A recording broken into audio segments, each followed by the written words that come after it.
পাহাড়ের গা ঘেঁষে রাস্তা নেমে গেছে। মেঘের মাঝে লুকোচুরি খেলছে চাঁদের আলো। দৃশ্যটা মনোরম হলে কি হবে?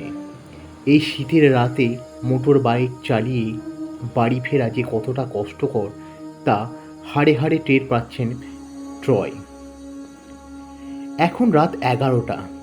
দূর দূর অবধি কেউ নেই। কুয়াশায় ঢাকা চারিদিক। এই অবস্থায় পাহাড়ি রাস্তায় গাড়ি চালানো যে কতটা বিপজ্জনক একমাত্র তারাই বুঝতে পারবে যারা পাহাড়ি রাস্তায় চলাফেরা করে। কিন্তু কিছু করার নেই, বাড়ি তো ফিরতে হবে তাকে। স্ত্রীকে কথা দিয়ে এসেছেন তিনি। আসলে ট্রয় কুপার পেশায় একজন ডক্টর। ম্যানহেটেনের তার একটি বড় ডিসপেন্সারি আছে। চেলসির অ্যাভলনের কাছে স্ত্রীর সাথে দাম্পত্য জীবন কাটান তিনি। একজন ডক্টর হিসাবে নিজের কর্মের প্রতি অত্যন্ত ভালোবাসা, তাই এত দূরে রোগী দেখতে যাওয়াই হলো তার কাল। মুমূর্ষু মানুষের প্রতি তার দরদ এতটাই যে ব্যক্তিগত জীবনেও তার ছাপ পড়ে। ওনার স্ত্রী অনেকবার কথা শুনিয়েছে,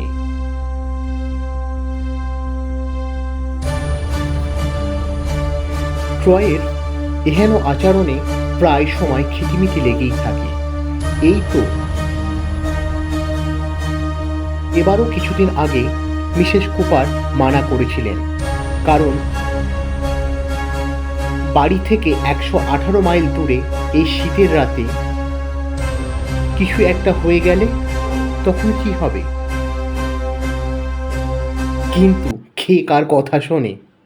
শেষমেশ নিজের স্ত্রীকে কথা দিয়ে এসছেন, তাই যতই হোক না কেন বাড়ি তাকে তো ফিরতেই হবে। একটি বাচ্চা মেয়ে খুব অসুস্থ। তার বাড়ির লোকেরা বহুবার ডক্টর কুপারকে চিঠি লেখেন। প্রথমে অবশ্য মিসেস কুপারের কথা মনে করে তিনি না করে দেন, কিন্তু রোগীর কথা চিন্তা করে হ্যাঁ বলতে বাধ্য হয়। কিন্তু এই ঠান্ডার রাতে রস্কোর ঠান্ডা হাওয়ায় তাকে ক্রমশ জড়িয়ে ধরেছে। এই ঠান্ডার রাতে মোটর বাইক চালিয়ে বাড়ি ফেরাটা যে কতটা কষ্টের তা অনুভব করছে ট্রয়। ক্যাটিস্কেল থেকে নিচে নামছে। কিছুটা রাস্তা এগোতেই হাত ঘড়ি দেখলেন, তখন রাত 12টা।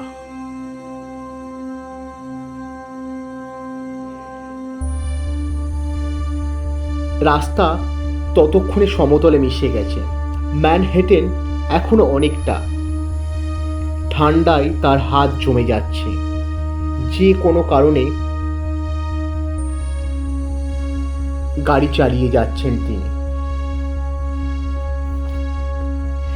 কিছুটা দূর এগোতে সোজা রাস্তায় ঘিরে আছে কুয়াশা, দুই দিকে ঘন বন। দূর দূর অবধি কোনো মানুষের চিহ্ন পর্যন্ত নেই। আচমকা গাড়ির হেডলাইটের সামনে এক ছায়া মূর্তি এসে দাঁড়ালেন, হাতে ল্যাম্প লাইট নিয়ে। স্পিডের মাথায় আচমকা ব্রেক করতেই ট্রয়ের মোটর বাইকের ক্লাচ এবং ব্রেকের তারটা ছিঁড়ে যায়। গাড়িটা আর এক পাও এগোবে না। বাড়ি কিভাবে ফিরবেন তিনি? খুব রেগে গিয়ে লোকটিকে বললেন, এভাবে অন্ধকার রাস্তায় চাদর মুড়ি দিয়ে দাঁড়িয়ে আছো কেন?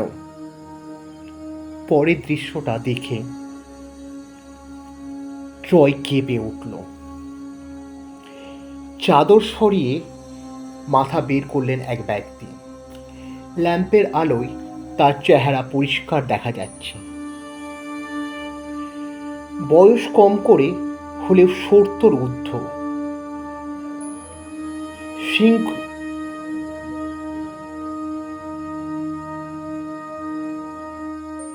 শীর্ণকায় দেহ, গায়ের চামড়ায় সদ্য পরিশ্রুত পানীয় দুধের চেয়েও সাদা, যেন শরীরের সমস্ত রক্ত ধমনীর কোনো এক কোণায় জমাট বেঁধে লুকিয়ে আছে। জল জল করছে তার অগ্নিবর্ণ চোখ, ঠোঁটের এক কোণায় রহস্যময় বিদ্রূপের হাসি। কোনো মতে সেটাকে লুকিয়ে ক্ষীণ গলায় বলে উঠল, আপনার জন্য অনেকক্ষণ দাঁড়িয়ে আছি ডাক্তারবাবু, খুব বিপদে পড়ে। আপনি মানা করবেন না, একটিবার চলুন, পাশেই বাড়ি, আপনার কোনো অসুবিধে হবে না। একবার রোগীকে দেখুন, তারপর আপনাকে বাড়ি পৌঁছে দেবার দায়িত্ব আমার। কেঁপে উঠলেন ট্রয়, রেগে গিয়ে জিজ্ঞেস করল, আমি এই রাস্তায় ফিরবো, তুমি জানলে কি করে?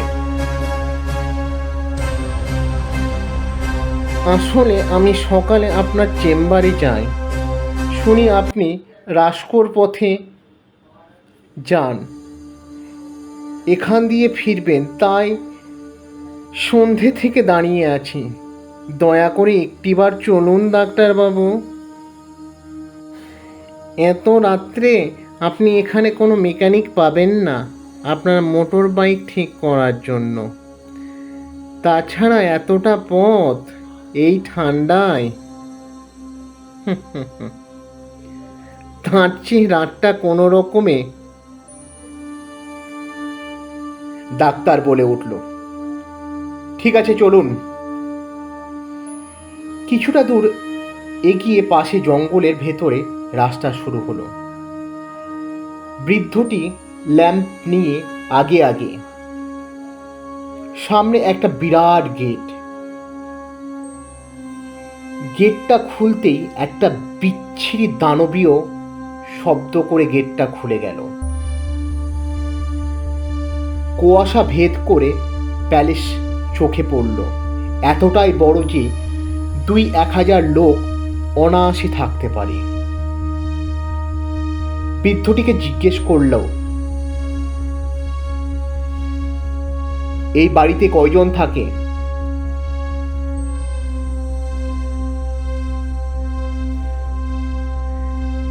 মিস্টার উইনস্টন বিলবোর্ড এখানকার বিখ্যাত একজন আর্কিটেকচার। স্ত্রী মারা যাওয়ার পরে তিনি আর বিয়ে করেননি। সাত খুলে তো কেউ নেই, এই পুরো বাড়িতে তিনি একাই থাকেন।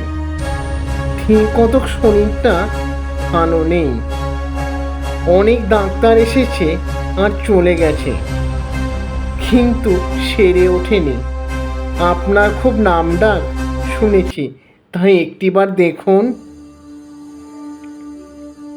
ভেতরে ঢুকতেই পেল্লায় একটা হল ঘর, এক কোণায় ফায়ারপ্লেস। ছুটে গেলাম। বাবা, একদম জমে গিয়েছিলাম। উফ, স্বস্তি। ঘরটা বড্ড অন্ধকার। আগুনের আলোয় দেখে যা বুঝতে পারছি। চেয়ার টানার শব্দে বলে উঠল, মামু, মিস্টার বিলবোর্ড এখনই আসছে, আপনি কিছু খেয়ে নিন। টেবিলের উপর থরে থরে খাবার সাজানো, কি নেই তাতে খাবার। খাবার খেয়ে শরীরের উষ্ণতা ফিরে পেল ট্রয়। সফর শেষ করে টেবিল ছেড়ে উঠতে যাবে, তখন আটকে উঠল ট্রয়। সামনে বিরাট লম্বা চেহারা দানবীয় আকৃতির একটা মানুষ। মুখ থেকে কথা বেরোতেই অভিশপ্ত শুষ্ক শীতল হাওয়া বের হয়ে এলো, ঘরের সমস্ত উষ্ণতা গ্রাস করে নিল। ট্রয় সাহস করে এগিয়ে তার পালস চেক করতে শীতল তরঙ্গ বয়ে যায়। শরীর এতটা ঠান্ডা কোনো মানুষের দেখেনি ট্রয়। এমনকি নারীর কোনো স্পন্দন নেই। লোকটি বেঁচে আছে কি করে? পেথিস্কোপ বুকে ধরতেই শেষ উষ্ণতা নিমিষে উধাও হলো। লোকটা তো বেঁচে নেই, লোকটা তো কোনো মানুষ নয়। না, না, আমাকে এখান থেকে বেরোতেই হবে। না, আমাকে এখান থেকে বেরোতেই হবে। রাস্তা ছাড়ুন। এ কি, আমাকে যেতে দিন। এই বলে চিৎকার করতে শুরু করলো মিস্টার ট্রয়। কোথায় যাচ্ছেন ডাক্তারবাবু? একটু দেখুন। পিছিয়ে এলো ট্রয়। পালাতে যাবে এমন সময় সামনে উইনস্টন দূর থেকে তার হাতটাকে লম্বা করে গলা চিপে ধরল ট্রয়ের। টেবিল থেকে একটা কাটলেরি নাইফ নিয়ে তুলে কোনো রকমে নিজেকে ছাড়িয়ে ভেতরে ছুটে গেল ট্রয়। পেছন পেছন তাড়া করছে বিলবোর্ড এবং তার ভৃত্য। সেই তাড়া খেয়ে পা স্লিপ করে পড়ে গেলেন ট্রয়। বেসমেন্টে গিয়ে পড়লেন একদম, এবং সেখানে তাকিয়ে দেখে পাশে একটা লাশ। আতকে উঠে সরতে যাবে, ধাক্কা খেল আরও একটি লাশ। খেয়াল করে দেখল সে বেসমেন্টে শতাধিক লাশ, কিছুটা তো কঙ্কাল হয়ে গেছে। লক্ষ্য করলে দেখা যায় প্রতিটা লাশের গলায় একটা ভয়ঙ্কর জন্তুর কামড়ের দাগ, যেটা কোনো ভ্যাম্পায়ারের থেকেও কম না। আর সবার গায়ে টেথিস্কোপ জড়ানো। ট্রয়ের আর বুঝতে বাকি রইল না কিছু। দ্রুত ঘর থেকে বেরোতেই যাবে সামনে উইনস্টন বিলবোর্ড তার হাতটাকে লম্বা করে ট্রয়ের গলাটাকে চিপে শূন্যে ভাসিয়ে দিল তাকে। বাঁচার যুদ্ধে ট্রয় হাঁপিয়ে উঠেছে। চোখ বন্ধ করে শেষবারের মতো তার স্ত্রীর মুখটা মনে করল। হঠাৎ তার মনে পড়ল তার স্ত্রী তাকে একটা লকেট গিফট করেছিলেন বিবাহ বার্ষিকীতে, যেটাকে ডাক্তারি ভাষায় বলা হয় প্লাস চিহ্নের মতো অনেকটা দেখতে। খুব দ্রুত সেটিকে ছেড়ে বিলবোর্ডের বুকে বিদ্ধ করল। বিলবোর্ডের বুকে বিদ্ধ করার সঙ্গে সঙ্গে চারিদিকে দাউ দাউ করে আগুন জ্বলে উঠল। সঙ্গে সঙ্গে উইনস্টন বিলবোর্ড আগুনে জ্বলতে লাগলো। কোনো রকমে ঘর থেকে বেরিয়ে এলো জঙ্গলে। জঙ্গলের রাস্তা পেরিয়ে আসে ট্রয়, এবং দূর থেকে তাকিয়ে ওই প্যালেসটার দিকে দেখে, এবং সেখান থেকে যেটা দেখতে পাচ্ছে শতাধিক মানুষের মর্মান্তিক আর্তনাদ আগুনের শিখায় আকাশে মিশিয়ে যাচ্ছে, এবং সেই দেখে জ্ঞান হারায় মিস্টার ট্রয়। 3 দিন বাদে হসপিটালে তার জ্ঞান ফিরে। পাশে স্ত্রী বসে আছে। স্ত্রীর মুখ থেকে শুনেছেন তাকে খুঁজতে তার স্ত্রী ক্যাটস্কেলের পথে যেতে জঙ্গলের রাস্তায় তার মোটর বাইক পড়ে থাকতে দেখে, এবং সেটাকে অনুসরণ করে একটা জঙ্গলের রাস্তার মধ্যে তাকে পড়ে থাকতে দেখে। অনেকদিন কেটে গেছে, এখন আর ভয়ের কোনো কারণ নেই। তিনি ডেলি ডিসপেন্সারি যাতায়াত করেন। একদিন ডিসপেন্সারি থেকে বাড়ি ফেরার পথে ট্রয় রাস্তায় কুয়াশায় হঠাৎ সামনে চাদর মুড়ি দিয়ে একজন দাঁড়িয়ে আছে দেখতে পায়। আচমকা ব্রেক করেন ট্রয়, কিন্তু সেদিন আর গাড়ির কোনো ক্ষতি হয়নি। ট্রয় রীতিমতো রেগে গিয়ে চিৎকার করে উঠল, এভাবে অন্ধকার রাস্তায় চাদর মুড়িয়ে দিয়ে কেউ দাঁড়িয়ে থাকে? এই বলে চিৎকার করে উঠলেন। তখন চাদর সরিয়ে সেই ভৃত্য আবার, ডাক্তারবাবু, ডাক্তারবাবু, চলুন না একটিবার। তখন ট্রয় প্রাণপণে বাইকটা নিয়ে ছুটে চলল নিজের বাড়ির দিকে। দূর থেকে ভেসে আসছে, কি হলো, চলে যাচ্ছেন কেন? চলুন না একটিবার, চলুন। চলে যাবেন না?